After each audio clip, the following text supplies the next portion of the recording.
இன்றைக்கி நான் ஒரு தாவேக்க ஆதரவாளனா வேறு ஒரு விஷயத்தை கவர் பண்ணியிருக்கணும். அண்ணா பார்த்தீங்கன்னா இஸ்லாமிய நோம்பு நிகழ்ச்சியில் பங்கேற்றிருக்காங்க. அதை பற்றி கொஞ்சம் நான் தெளிவாக சில விஷயங்களை பேசலாம்னு நினச்சிட்டு இருந்தேன். ஆனால் அதை தாண்டி இந்த விஷயத்தை பின்னுக்கு தள்ளி இந்த ட்ரிகர் பாயிண்ட்டுக்கு நான் வர்றதுக்கு காரணம்னா நான் பார்த்த சில விஷயத்தை உங்களுக்கு சைடில் ஷோ பண்ணுறேன். இந்த விஷயங்கள் அத்தனையுமே பாருங்களேன். ரொம்ப ஆத்திரமும் ரொம்ப கோவமும் உச்சக்கட்ட டென்ஷனும் வருது. ஒரு அரசு பள்ளி மாணவனை பிஸ்கெட்டு, இந்த பால், இந்த ரொட்டி, மும்மொழி கொள்கைக்கு அந்த போர்டில் ஒரு சைனு, அவ்வளோதான், வந்துட்டு நான் வேறு எதுவும் எதிர்பார்க்கல அப்படின்னு சொல்லி அவனுக்கு ஒரு கிளாரிட்டியே கொடுக்காம அவனுக்கு ஒரு விஷயத்தை கற்பிக்கிறீங்க, ஒரு விஷயத்தை சொல்லி கொடுக்குறீங்க. அந்த பிஸ்கெட்டுக்கு ஆசைப்பட்டு அந்த பையன் செய்கிறான். தமிழகத்தில் நான் கண்ணால் இன்றைக்கி பார்த்தேன். நான் இன்றைக்கி என் ஊரில் கண்ணால் பார்த்தேன். சில பேர்கிட்ட பார்த்தீங்கன்னா, ஐயா அந்த போர்டில் ஒரு சைன் போட்டு விட்டு போங்க, ஐயா அதை செஞ்சுட்டு போங்க, இதை செஞ்சுட்டு போங்கன்னு சொல்லி தமிழகம் முழுக்க தேவையில்லாத வேலையை பிஜேபிக்காரங்க செஞ்சுக்கிட்டு இருக்காங்க. என்ன தம்பி, அண்ணன் அண்ணாமலை அவர்கள் எப்படி ஒரு அரசியலை தமிழக மண்ணில் விதைக்கிறாரு? அரசு பள்ளிக்கு ஒரு கல்வி, தனியார் பள்ளிக்கு ஒரு கல்வி, இந்த பாரபட்சம் சரியானதா? இது சமூக நீதியா? இது சமத்துவமா? அப்படிங்கிற பல்வேறு விதமான விஷயத்தை பேசுகிறாரு. நீ என்ன இப்படி பேசிகிட்டு இருக்க அப்படின்னு சொல்லி கேட்டிங்கன்னா, திமுக அதிமுகவில் சில பேர் இதை பற்றி கிளாரிட்டி கொடுத்துக்கலாம். ஆனால் தாவேக்காவை சேர்ந்த எனக்கு அரசு பள்ளி மாணவனுக்கு ஏன் இருமொழி கொள்கை அவசியமானதுன்னு சொல்லி என்னுடைய வாதத்தை இந்த வீடியோவில் தைரியமாக உங்கள் முன்னாடி வைக்கிறேன். ஆபாசமாக சில பதிவுகளை போட்டுட்டு என் பதிவுக்கு எதிர்வாதம் வைக்க தெரியாமல் ஆபாசமான கருத்துக்களை தவிர்த்துட்டு நாகரீகமாக ஒரு பிஜேபிக்காரனா என்கிட்ட உதயாருங்க. உங்களுடைய மும்மொழி கொள்கையில் உங்களுக்கு எவ்வளோ தெளிவு இருக்குது அப்படிங்கிறத பார்த்துடலாம். அரசு பள்ளி மாணவனுக்கு ஏன் இருமொழி கொள்கை தேவை? ஏன் தாவேக்கா இருமொழி கொள்கை அப்படிங்கிற விஷயத்தில் ரொம்ப தெளிவாக இருக்குது. தாவேக்கா அப்படிங்கிற கட்சி முழுக்க முழுக்க மத்திய அமைச்சர் பார்த்தீங்கன்னா நிதி நிப்பாட்டின விஷயத்தில் மத்திய அமைச்சர் செஞ்சது பாசிச அணுகுமுறை அப்படிங்கிற ஒரு வார்த்தையை ஏன் பயன்படுத்துது? தாவேக்கா ஏன் இருமொழி கொள்கையை தொடர்ச்சி ஆதரிக்குது அப்படிங்கிறத பாயிண்ட் தெளிவாக ஆழமாக நேர்த்தியாக அந்த வீடியோவில் உங்கள் முன்னாடி வைக்கிறேன். இதற்கு பதில்வாதம் இருந்தால் வைங்க, ஆபாசத்தை தவிருங்க. முடியலை. ஏன் சொல்கிறீங்கன்னா, ஒரு வீடியோவில் பேசுகிற என்னையை என்ன வேணால் பேசுங்க, என்னோட வாதத்தை என்ன வேணால் பேசுங்க, என் குடும்பத்தை ஏன் இழுக்கிறீங்க அப்படிங்கிற ஒரு வருத்தமான செய்தியை பதிவு செஞ்சுட்டு உற்சாகமாக வணக்கம் சொல்லிவிட்டு இந்த விவாதத்தில் உங்கள் கூட பங்கேற்கிறேன். வாங்க பதிவுக்குள்ளே போகலாம். இப்போ என்னோட முதல் வாதத்தை நான் இங்கே முன்வைக்கிறேன். நீங்கள் நிறையா தரவுல காமிச்சு மும்மொழி கொள்கை ரொம்ப நல்லது அப்படிங்கிற விஷயத்தை சொல்கிறீங்க. நானே என் பங்குக்கு ஒரு தரவை காமிக்கிறேன். நெதர்லாந்து நிறுவனம் பார்த்தீங்கன்னா இருமொழி கொள்கை மும்மொழி கொள்கை அப்படிங்கிற விஷயத்தில் பண்ண ரிசர்ச்சோட சின்ன பேப்பர் கட்டு தான் இது. ஸோ இந்த பேப்பர் கட்டை பார்க்கும்போது இருமொழி கொள்கை எவ்வளவு சக்ஸஸ்ஃபுல்லாக இருக்குது அப்படிங்கிறது பெரிய லெவலில் தெரியும். இப்போது தமிழ்நாடு மற்ற மாநிலத்தோட கல்வியில் இருமொழி கொள்கையை ஃபாலோ பண்ணுறதுனால எதுவும் கீழே இருக்குதா? இல்லை அரசு பள்ளி மாணவர்களோட சேர்க்கை ரொம்ப கம்மியாக இருக்குதா? அரசு பள்ளிக்கு வராமல் இருக்காங்களா? மற்ற மாநிலத்தை கல்வியில் கம்பேர் பண்ணும்போது தமிழகம் முதல் 5 இடங்களில் வரும். நான் இந்த திமுக காரங்க சொல்கிறபடி ஃபஸ்ட்டு வந்துடும் சொல்லி நான் சொல்லலை. முதல் 5 இடங்களில் ஒவ்வொரு இடத்த கம்பேர் பண்ணும்போது தமிழ்நாடு வந்துடும். கல்வி அப்படிங்கிற விஷயத்தில் தமிழ்நாடு இருமொழி கொள்கையை ஃபாலோ பண்ணுறதுனால எந்த விதமான பின்தங்கிய நிலைக்கும் போல அப்படிங்கிறது என்னுடைய முதல் வாதம். இருமொழி கொள்கை அப்படிங்கிறது ரொம்ப மோசமான கொள்கை கிடையாது, ஒரு சக்ஸஸ்ஃபுல்லான மாடல். இப்போ இந்த இருமொழியோட 3வது மொழி ஒன்று சேர்த்தா அரசு பள்ளி மாணவனுக்கு தேவையா தேவையில்லையா அப்படிங்கிறது தான் டிபேட்டோட மைய நோக்கம். இதில் நான் ஹிந்தின்னு சொல்லலை, தெலுங்குன்னு சொல்லலை, மலையாளம் சொல்லலை, நீங்கள் சொல்கிறபடி ஏதோ ஒரு 3வது மொழி அப்படிங்கிற விஷயத்த சொல்கிறேன். இப்போ உதாரணத்துக்கு பார்த்தீங்கன்னா, ஒரு அரசு அப்படிங்கிறது எதற்காண்டி? ஒரு அரசு தண்டு பொதுமக்களாக இருக்கக்கூடிய நம்ம என்ன எதிர்பார்க்கலாம்? இந்த கிளாரிட்டிக்கு முதல்ல வந்துட்டா அடுத்து நான் பேச போகிற சில விஷயங்கள் உங்களுக்கு புரிகிறதுக்கு வாய்ப்பு இருக்குது. ஒரு அரசு அப்படிங்கிறது நியாய விலைக்கடையும் தங்க நாற்கலை சாலையும் ரெண்டையுமே நான் கம்பேர் பண்ணி சொல்கிறேன்.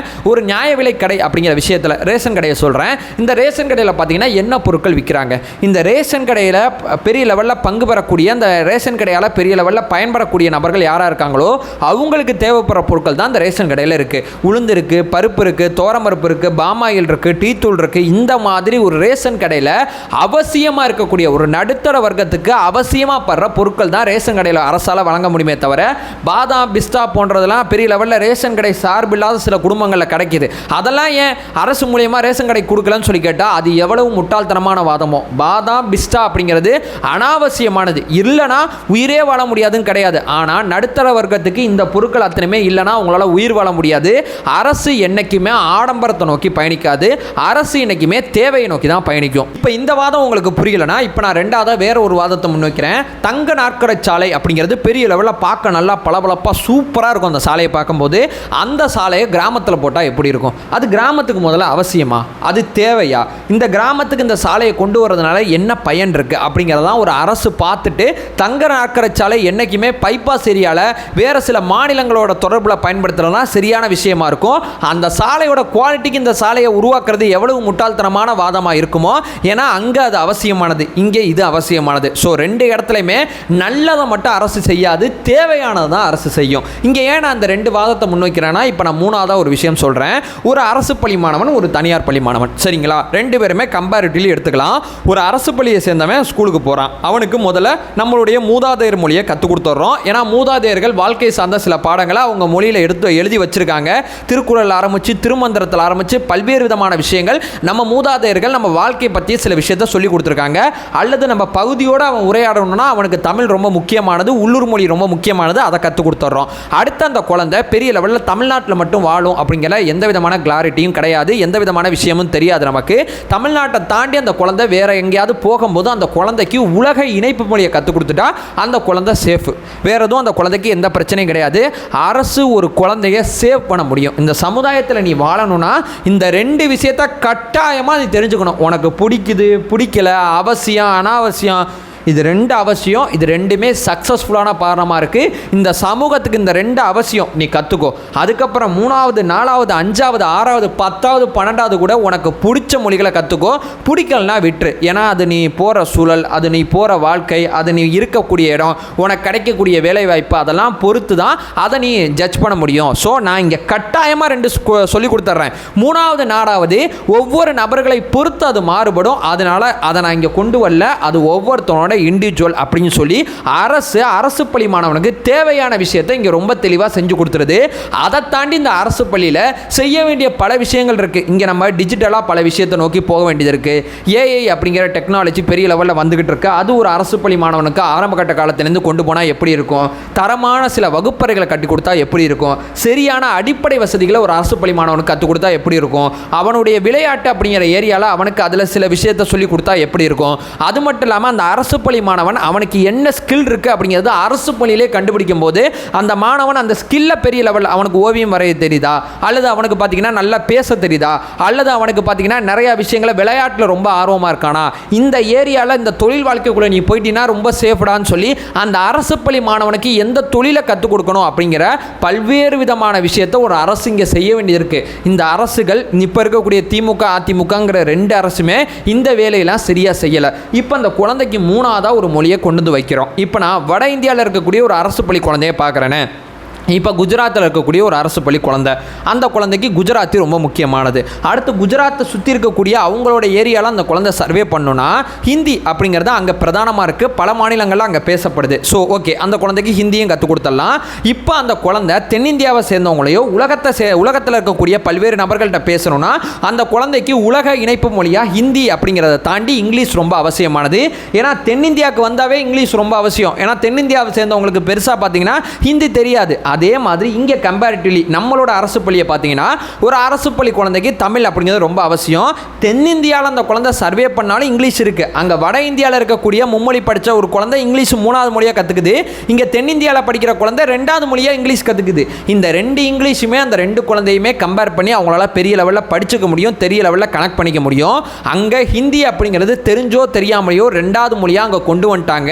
அதனால ஹிந்தி அப்படிங்கிறது அங்கே குஜராத்தில் இருக்கக்கூடிய ஒரு அரசு பள்ளி மாணவனுக்கு ரொம்ப ரொம்ப அவசியம். தமிழ்நாட்டில் இருக்கக்கூடிய அரசு பள்ளி மாணவனுக்கு அது அவசியமற்றது, தேவையற்றது அப்படிங்கிறது தான் எங்களுடைய வாதமாக இருக்குது. ஸோ அரசு இப்போது 2400 கோடி பணத்தை நிப்பாட்டி வச்சுருக்காங்கல்ல, இந்த பணத்தை பயன்படுத்தி ஒரு அரசு பள்ளி மாணவனோட கொள்கை விஷயத்தில் எப்படி தலையிட முடியும்? தேர்ந்தெடுக்கப்பட்ட ஒரு அரசு இங்கே இருக்குது. அந்த அரசு ஒரு மொழிக் கொள்கையை ஃபாலோ பண்ணுது. நீங்கள் எந்த ஸ்கீம் அனௌன்ஸ் பண்ணாலும் அந்த ஸ்கீமில் அந்த மொழி அப்படிங்கிறது தேர்ந்தெடுக்கப்பட்ட அரசோட முடிவாக தான் இருக்கும். அந்த தேர்ந்தெடுக்கப்பட்ட அரசு உங்களுக்கு பிடிக்கல, அந்த மொழிக் கொள்கை உங்களுக்கு அவசியம் இல்லைனா உங்களுக்கு விருப்பமான அரசு தமிழ்நாட்டுக்கு வர்ற வரைக்கும் நீங்கள் அமைதியாக தான் இருக்கணும்.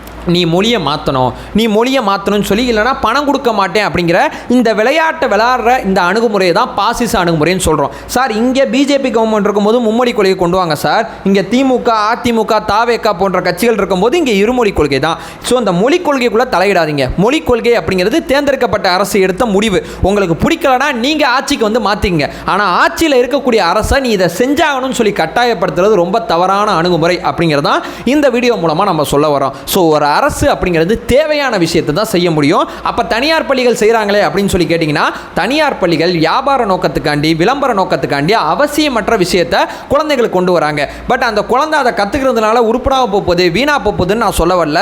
அதை கற்றுக்கிறது இதை கம்பேர் பண்ணும்போது 50னா இது ஒரு 60, அவ்வளோதான் வித்தியாசமே தவிர பெரிய வித்தியாசம் எதுவுமே வரப்போகிறதில்ல அப்படிங்கிறது தான் என்னோட பிரதானமான வாதமாக இருக்குது. இப்போ கம்பேரிட்டிவ்லி வீடியோட எண்டு ஏரியாவில் நான் ரொம்ப தெளிவுபடுத்திடுறேன். ஒரு அரசு அப்படிங்கிறது தேவையானதான் செய்ய முடியும். ஒரு அரசு பள்ளி மாணவனுக்கு இன்னும் நம்ம செய்ய வேண்டிய பல விஷயம் இருக்குது. அதுக்கெல்லாம் நமக்கு பணம் போதாமை அப்படிங்கிற காரணத்துக்காண்டி நம்ம அந்த விஷயத்தெல்லாம் இன்னும் தொடாமல் இருக்கோம். நம்மளுடைய கல்வி கற்கும் முறையே மாற்ற வேண்டிய அவசியம் இருக்குது. இருமொழி கொள்கையை இன்னும் பலப்படுத்துறதுக்கு அமைக்கப்பட்ட கமிட்டி திமுக ஆட்சிக்கு வந்து 4 வருஷமாக இப்போ வரைக்கும் அவங்களோட இறுதி அறிக்கையை சப்மிட் பண்ணவே இல்லை.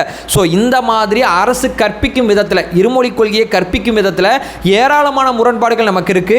பட் தாவேக ஆட்சிக்கு வரும்போது விஜய் அண்ணா கண்ட்ரோலில் இந்த கல்வி அப்படிங்கிற விஷயம் வரும்போது இது அத்தனையுமே மாறும் அப்படிங்கிற பெரிய நம்பிக்கை இருக்கு. ஸோ இருமொழி கொள்கை அப்படிங்கிற அந்த சூப்பரான விஷயத்தை கற்பிக்கிற முறையில் திமுக அதிமுகங்கிற அரசு தோல்வி அடைஞ்சிருக்கலாம். பட் இந்த பாலிசி ரொம்ப சூப்பரான பாலிசி அப்படிங்கிறத இங்கே நம்ம சொல்ல வர்றது. அதனால தான் தாவேகாவும் இருமொழி கொள்கை அப்படிங்கிற விஷயத்தில் ரொம்ப தெளிவாக நிற்கிறாங்க. கற்பிக்கும் விதத்தில் சில மாறுபாடுகள் முரண்பாடுகள் இருக்கு. அதில் எந்த விதமான மாற்று கருத்தும் இல்லையாது.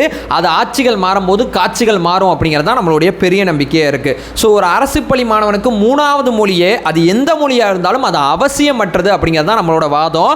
அந்த அரசு பள்ளி மாணவனுக்கு ஆர்வம் இருக்கு, அவனுக்கு தெரிஞ்சுக்கணும்னு தேவை இருக்கு, அல்லது அந்த ஏரியாவுக்கு போய் அவன் பொழைச்சிக்கு போறான்னா அவன் கத்துக்கிறதுக்கு வழியே இல்லைன்னு கிடையாது. அவன் கத்துக்கிறதுக்கு 100 வழி இருக்கு.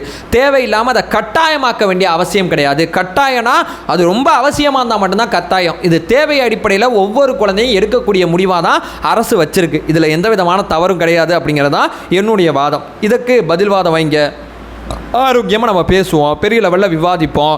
ஸோ அது மட்டும் இல்லாமல் நான் முன்னாடி வீடியோ ஆரம்பத்தில் சொன்னபடி ஆபாசமாக கருத்து பதிவு செய்கிறது, என் குடும்பத்தை இழுக்கிறது, என்னுடைய சகோதர சகோதரிகளை இருக்கிறது, இதெல்லாம் தேவையற்றது. நான் வீடியோவில் பேசுகிறேன், எனக்கு பதில் இருந்தால் சொல்லுங்கள். இல்லை இந்த வீடியோ பிடிக்கலன்னா நீங்கள் ஸ்கிப் பண்ணிட்டு கடந்து போயிடலாம். உங்களுக்கு ஜனநாயகமாக நிறைய ஆப்ஷன் இருக்குது. ஸோ தயவு செய்து ஆபாசத்தை தவிருங்க அப்படிங்கிற ஒரு கோரிக்கையோடு இந்த வீடியோவை நிறைவு பண்ணிக்கிறேன். நம்ம சேனலை ஃபர்தராக ஃபாலோ பண்ணிங்கன்னா பொலிட்டிக்கல் சார்ந்து நம்ம தெளிவாக பேசிகிட்டு இருக்கோம். நம்மளோட ஒரே இலக்கு அறியாமை அகற்ற வேண்டும், அறியாமை அகற்றப்பட வேண்டும். Thank you so much.